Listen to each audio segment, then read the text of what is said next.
How long do you continue playing or watching something before you give up?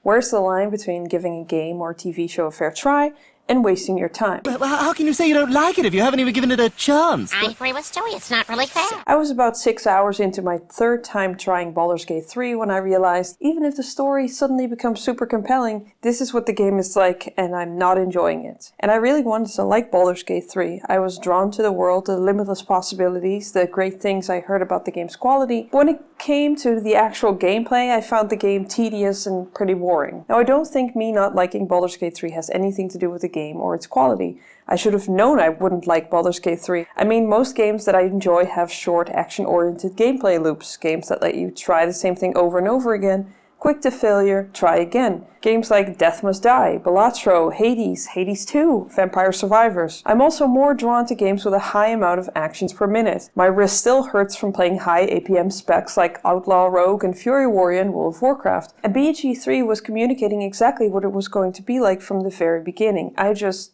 never started liking it. That's not a failure of the game, that's just me not connecting with it. I love the money pit. That is my answer to that statement.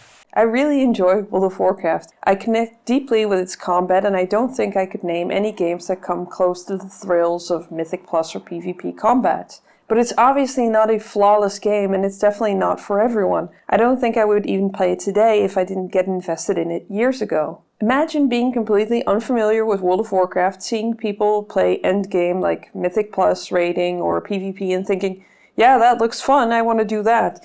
And the game knows you want to do that quickly, so it does everything in its power to quickly propel you to the endgame. The 20 plus years of content have been condensed into a new player experience that takes you from Tutorial Island through Dragonflight to the latest expansion, and then you're level 80.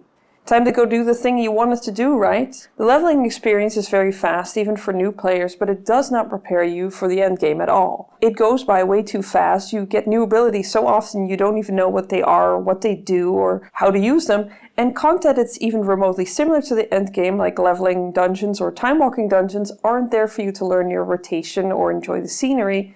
No, it's go, go, go, go, go. Let's make it to the end. We have actual gameplay to get to. The game wants to get you to the good stuff before you think, I'm not enjoying this too much. Before you realize, hey, there's nobody out there in the real world these days. Before you think combat is kind of boring.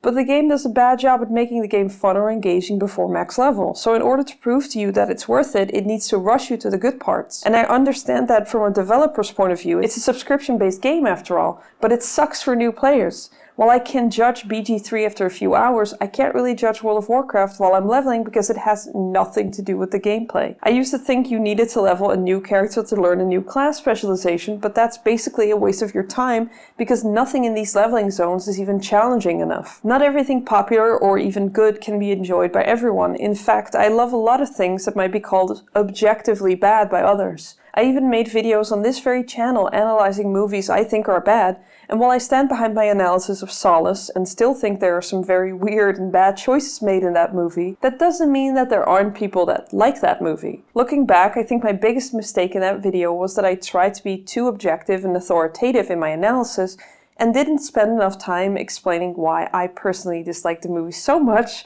that I felt I needed to make a video about it. If you're going to call a movie or a game bad, you need to be able to back that statement up with arguments. You need to analyze the text and point to things that did and didn't work, and how that impacted the overall experience.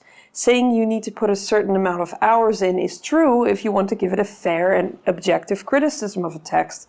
But if you're not enjoying yourself, there's no need to continue even if millions of people declare it's totally the best thing ever made and it gets so good. If I wanted to judge Baldur's Gate 3 or World of Warcraft on quality, yeah, I need to make it to the end, maybe a few times. Look at what works, what doesn't work, like how I think World of Warcraft currently does a terrible job of onboarding players.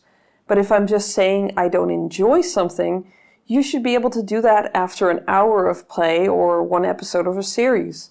or a chapter of a book. Just because something is objectively good doesn't mean it's owed your time and that you can't have an opinion on it. Similarly, just because something is bad, with supporting arguments, doesn't mean you can't enjoy it. I think Baz Luhrmann's Elvis movie is deeply flawed, but I have watched it many, many times because I love how weird it is. I love how Tom Hanks completely and aggressively clashes with the rest of the movie, his weird accent, Mumbling incoherently to the audience was a good show. the sincerity in Austin Butler's performance. I've all had dreams. You don't need to dedicate hours of your life to something you don't enjoy or find remotely interesting based on the promise that it totally gets good. If the consensus is that, yeah, the beginning is a bad slog, but don't worry, it gets so good, that's bad design. And if somebody tells you something is objectively good or bad, just ask them what they mean. This is why I don't trust reviews that just say movie sucks, movie bad, because I have no idea on what scale you're grading. I want to know why you think it sucked. And yeah, you don't need to justify disliking or liking something, but you kind of do need to justify declaring something to be good or bad, especially if you throw in the word objective. Anyway, if there's a movie, game, TV show, or anything that's objectively good and you don't like it, or objectively bad and you do like it, let me know in the comments. Thanks for watching.